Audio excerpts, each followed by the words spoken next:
各位小伙伴，你们好啊！我是魏之超今天这期节目呢，跟大家来解读神经科学大牛斯坦尼斯拉斯·迪昂的科普名作《脑与意识》。这本书非常详细的讲解了意识的脑机制。当然里边也有不少从心理学的角度来理解意识的内容。这本书干货巨多啊。那我今天呢就不全面铺开了，而是集中火力跟大家重点介绍这本书里最精华的两个内容。第一个是意识的功能是什么？第二个是当意识产生的时候，我们的大脑里到底发生了什么？这两个问题啊，正好一个是心理学视角，一个是神经科学视角，而他们的答案竟然都跟同一个关键词非常紧密地联系在一起。这个关键词就是信息。我相信啊，听完今天的内容之后啊，你会非常强烈地感受到意识的产生与大脑对信息的处理密切相关。那在展开理解这两个问题之前呢，我先简单的介绍一下《脑与意识》这本书的作者。作者斯坦尼斯拉斯·迪昂是法国神经科学家是一个 T0级别的学者是大神中的大神。他2014年的时候拿了有神经科学界诺贝尔奖之称的大脑奖。迪昂的研究兴趣非常广包括但不限于语言与数学能力背后的神经机制、学习与教育的脑机制，以及意识的神经科学。他的研究的广度和深度都非常的惊人比如说在这本《脑与意识》里它里面引用的各种开创性的研究，至少有一半以上居然都是迪昂他自己的实验室做的，这太吓人了。迪昂呢也是意识科学领域里一个非常著名的假说全脑神经工作空间假说的提出者我们后面会讲到的。那下面呢我们就进入到这本书里我们先来看第一个问题：意识的功能是什么？意识的存在到底为我们的生存繁衍提供了什么样的帮助呢？在书里迪昂归纳出了意识的4大功能，分别是压缩信息、保存信息、转化信息和分享信息。那我们就先来说第一大功能也是我觉得是最核心的一个功能，那就是压缩信息。那要说清楚这个功能呢，我们就得把意识和它的反面无意识放在一起做对比。我们知道有很多心理活动是我们感知不到、察觉不了却在不知不觉中就左右了我们的行为的这样的一些心理活动呢，就是无意识的心理活动。那么意识和无意识这两个东西到底是怎么样分工的呢？说个比喻你就明白了。你可以把自己的大脑想象成一个正在面临着非常严重的恐怖主义威胁的一个国家。这个国家的总统呢，现在正在面临一个非常艰难的决定就是要不要宣布国家进入反恐战争的状态。那么总统是靠什么来做出这个决策的呢？靠的是情报部门给他提供的反恐信息。总统手下有一个非常庞大的情报局，情报局里呢有成千上万的特工，各显神通从不同的渠道收集反恐情报。比如说有的特工在前线当卧底，把自己在敌营内部刺探到的情报写成报告，传递到情报局的数据库里。还有的特工呢是 IT 专家，专门负责破译恐怖组织的电脑密码，获取情报。再比如说还有的特工是审讯专家，负责审问那些被抓到的恐怖分子。同样的，他们也会一五一十地记录自己的发现，上传到情报局的数据库里。这些战斗在第一线兢兢业业地记录自己所见所闻的特工就是我们的无意识。我们的大脑也是每时每刻都在无意识地收集和处理各种信息。这里面呢有一些是我们的眼睛、耳朵收集到的外部信息，有一些呢是我们身体内部产生的各种感受有一些呢是头脑里隐隐浮现出来的一些念头这就好像是这些特工们在各处执行任务，收集各种各样的情报非常的像。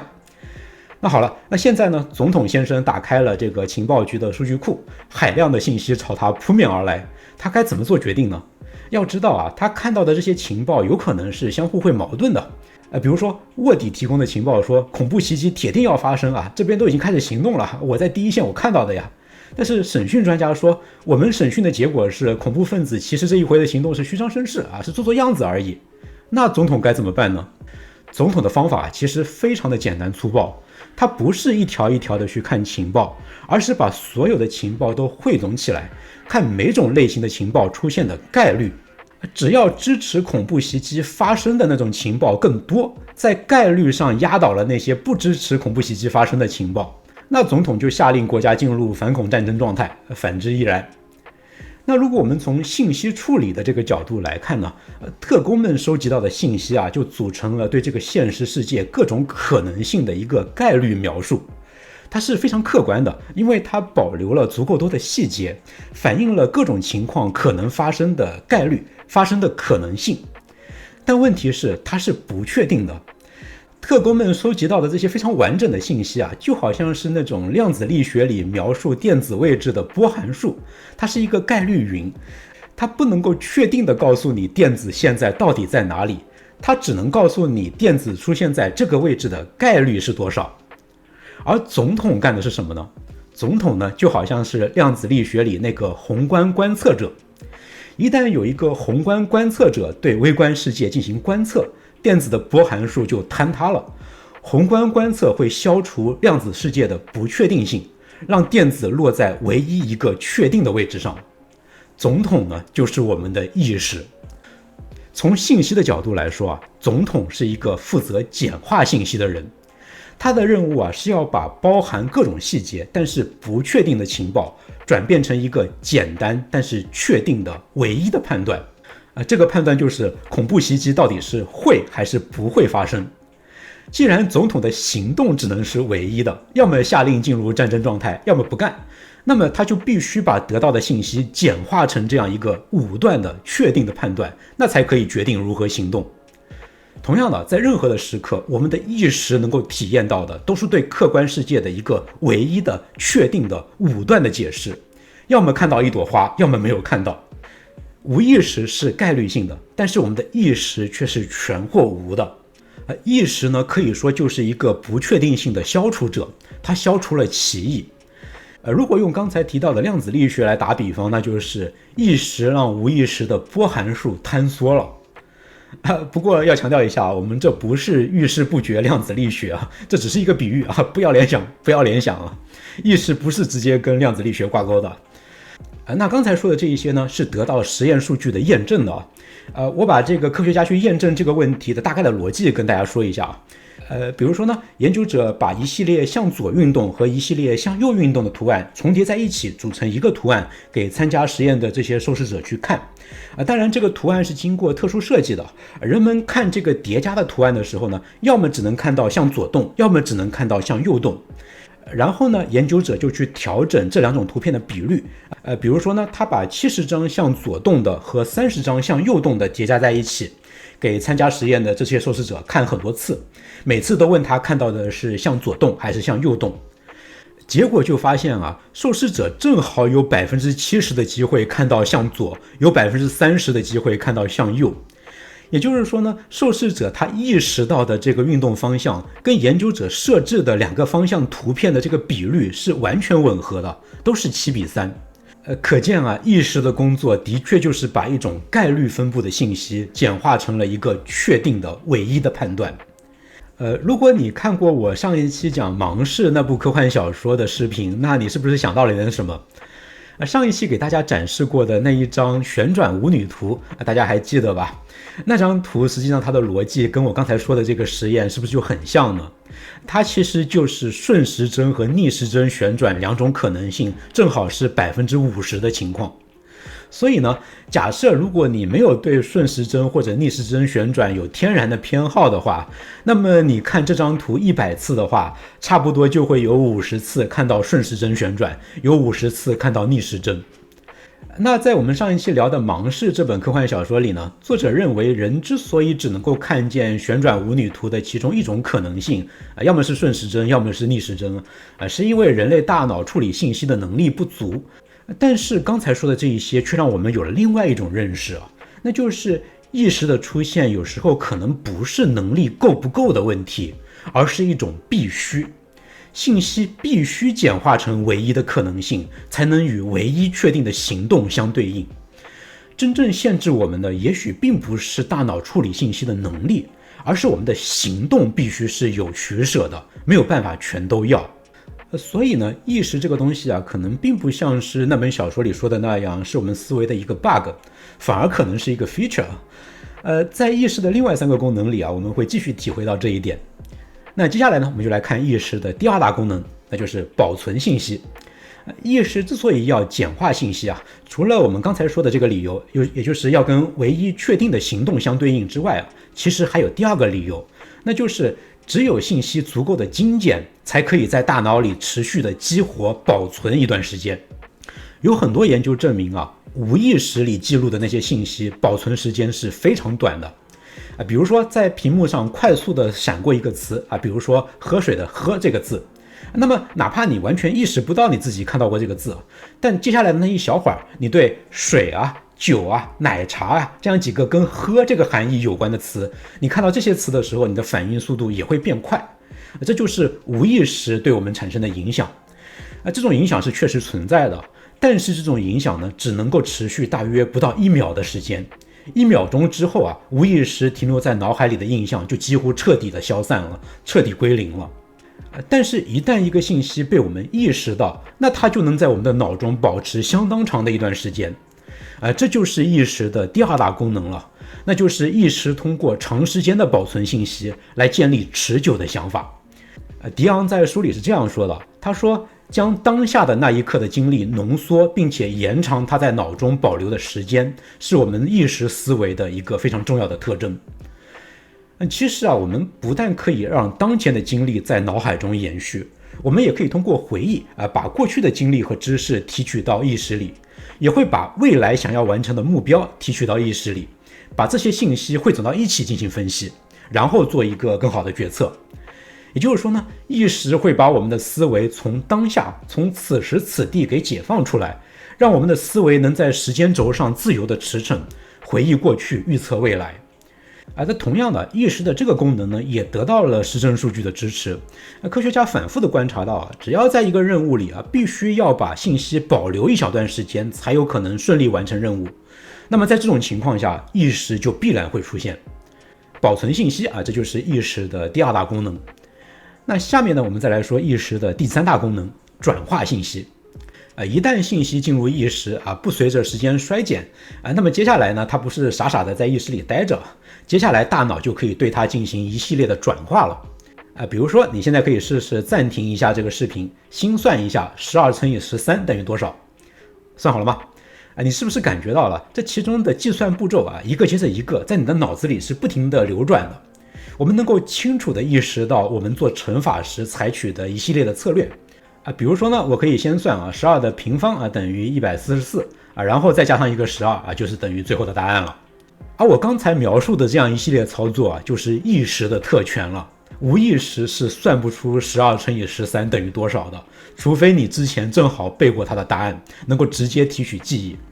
只要涉及到这种基于一个什么规则对信息进行这样分几个步骤的计算，那无意识就是完全无能为力的。从信息的角度来看呢，意识可以对一开始他接收到的那个信息进行这种分步骤的转化，最后输出一个完全面目全非的新东西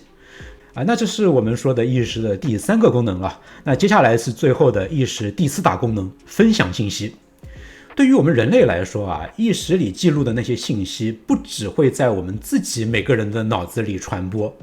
由于我们有语言，所以意识是可以在我们不同的大脑之间传递的。作者迪昂说，在我们人类进化的过程里分享信息可能是意识最核心的功能之一。当然，意识的丰富程度其实是远远超出语言的承载能力的。我们知觉到的东西其实远远超过了我们所能够描述的范围。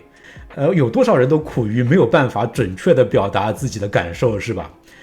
但这可能正是意识之所以要简化信息的第3个理由，那就是简化的信息才有利于用语言来表达，才更加有利于与他人分享。所以呢，与人分享信息很可能也是意识压缩信息的一个强大的推动力。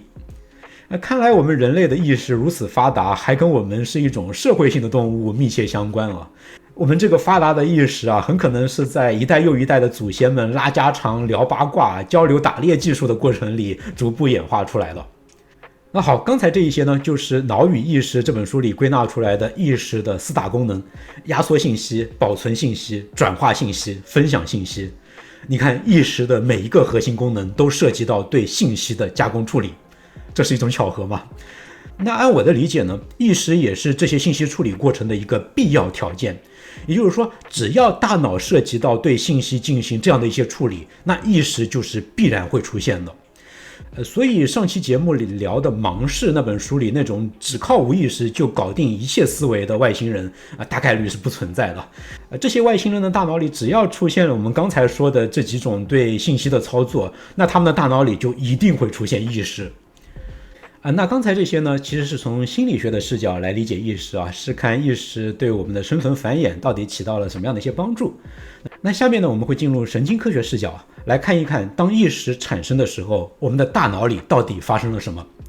在《脑与意识》这本书里迪昂汇总了各路研究成果，发现意识出现的时候，我们大脑里会有4个非常显著的神经标志。前面3个都特别专业我们这里就不展开了，我们重点来关注一下最关键的第4个标志就可以了。在我看来呢，这是意识与无意识的脑活动最标志性的一个区别，那就是无意识的脑活动仅仅会局限在非常狭窄的一个局部的大脑回路里，而那些有意识的脑活动呢，会引起全脑启动。意识会引发一个几乎跨越整个大脑皮层的一个巨大的同步的电信号。就好像是无意识呢，只是村子里一户人家在放烟花，而意识出现的时候就好像是年30晚上敲0点钟声的时候，整个村子都在放烟花，而且放的都还是同款。包括迪昂在内的神经科学家不止在一个实验里观察到，当意识出现的时候首先会在大脑的双侧前额叶和顶叶这几个脑区观察到非常强烈的放电活动。这个高频震荡的脑波呢，大约会在一个刺激出现之后的大约300毫秒左右的时间出现。这个也就是做神经科学研究的小伙伴都非常熟悉的 P3 波。如果无意识的心理活动在这些脑区引起的脑活动像是一些雪花飘落在一座山上的话，那意识引发的这个 P3 波简直就像是雪崩一样。无意识和意识激发出来的脑活动不只是49和51这样的区别而是1和1万这样的区别，这个差别是非常显著的。这首先就是一个非常明显的一个意识与无意识之间的区别。但是更加关键的是，意识引发的脑活动不但强烈，而且会扩展到几乎整个大脑皮层，引发一个全脑同步的震荡。从这个神经构造的角度来讲之所以一个小区域里面的脑活动会有这样的能力迅速传播到全脑，是因为神经细胞，也就是神经元，它长得其实很像章鱼它的触手特别长，这个触手呢就是神经元的轴突这样的一个结构，有的神经元的轴突居然能有几米长在我们的大脑里拥有这种长轴突的神经元尤其是大量集中在我们的前额叶皮质这个脑区。前额叶皮质的这些神经元它们能够把轴突伸向大脑的任何角落，甚至有些轴突会相互纠缠在一起，形成肉眼都能够勉强看到的纤维束。靠着这样的一个由神经元的长轴突相互连接起来的一个巨大的网络，局部的神经活动就可以非常迅速地影响到很远处的其他的脑区。那为什么大脑要产生这种全脑同步的神经震荡呢？迪昂说或许就是因为全脑同步能够促进信息的传递。迪昂在书里是这样写的，他说在脑皮质广阔的神经元森林中，数以百万计的细胞会随机放电，所以呢，很容易就会丢失一小丛激活的神经元。但是如果那么多的神经细胞都一起发声，那么它们的声音就更有可能会被听到并且传播下去。兴奋的神经元往往会集体协同放电，以便传递重要的信息。本质上，同步是为距离遥远的神经元之间的信息交流打开了一条渠道。你看，信息又是信息意识产生时最标志性的这个特征，全脑同步震荡，是为了高效传递信息。那基于这样的一些发现迪昂进一步提出了意识科学领域非常著名的全脑神经工作空间假说。这个假说的核心其实特别简单说白了就一句话，他说意识是什么呢？意识就是全脑信息的共享。稍微解释一下，我们的大脑其实是由很多不同的功能模块组成的，不同的模块处理不同的问题。比如说听觉处理需要一些跟大脑的听觉皮层有关的一些功能模块，再比如说视觉处理再比如说语言处理，还有记忆情感处理等等等等。这就很像是电脑里边的一些程序PS 专门负责画画，Word 专门处理文档，PPT 专门做简报。在处理专门的问题的时候呢，他们是各自为政老死不相往来的。但是如果这时候我们有了一个很大的一个目标，需要调用很多个软件的能力来协同工作比如说我要做一个人物介绍的报告，得 P 图得写文案，还得把它们都做到我的 PPT 里那我们就需要在这几个软件之间共享一些信息。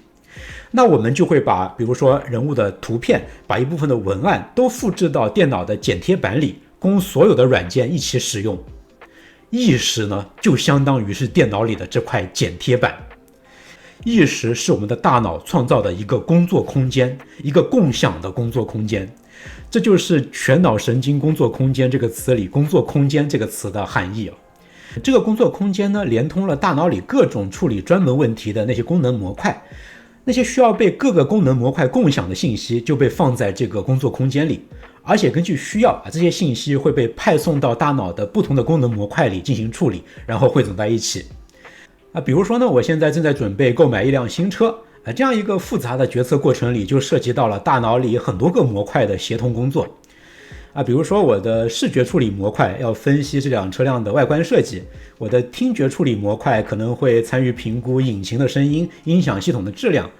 同时呢，我的记忆模块会帮我提取以往的驾驶经验和我对不同车型的了解，我大脑里的情感处理模块会影响我对这辆车辆的主观喜好。那在这个决策过程里呢，所有的这些信息和处理结果都被汇集到了大脑的这个全脑神经工作空间里，互通有无。比如说我现场收集到的那些感官信息可能会左右我的情感喜好，记忆里提取出来的那些信息可能也会影响我现场对这辆车辆的评估只有这样我才可以综合各种因素做出综合的决策。这就是全脑神经工作空间假说所描述的意识作为一个整合和协调不同信息的平台，在我们的决策过程中发挥了一个枢纽性的作用。意识出现的时候，大脑里最显著的神经标志全脑启动，为的还是信息的加工。那好，到这里呢，《脑与意识》这本书里最精华的两个内容，意识的功能和意识的神经活动标志我们就都讲完了。大脑压缩信息、保存信息、转化信息、分享信息的时候，都必须要依赖意识。而当意识出现的时候，大脑会出现一个跨区域的同步震荡，而这种同步或许是跟大脑不同模块共享信息有关。《脑与意识》这本书在科学上是非常硬核的，里面有很多这个如何得出我们刚才说到的很多结论的一些实验研究，我觉得里面很多研究都设计得非常精妙此外呢，书里还有一些很发人深省的应用研究比如说如何利用这些关于意识的脑机制的发现去探索植物人是不是有意识。那么时间关系呢，这些我都略过没有提如果有兴趣的话，强烈大家可以找书来读我是魏之超，我会在这个频道里继续跟大家分享、讨论和解读各种类型的好书跟大家分享我读到的有意思的知识如果你喜欢我的节目呢，请关注、点赞、收藏、评论，这对我非常重要。谢谢你的支持，咱们下期节目再见。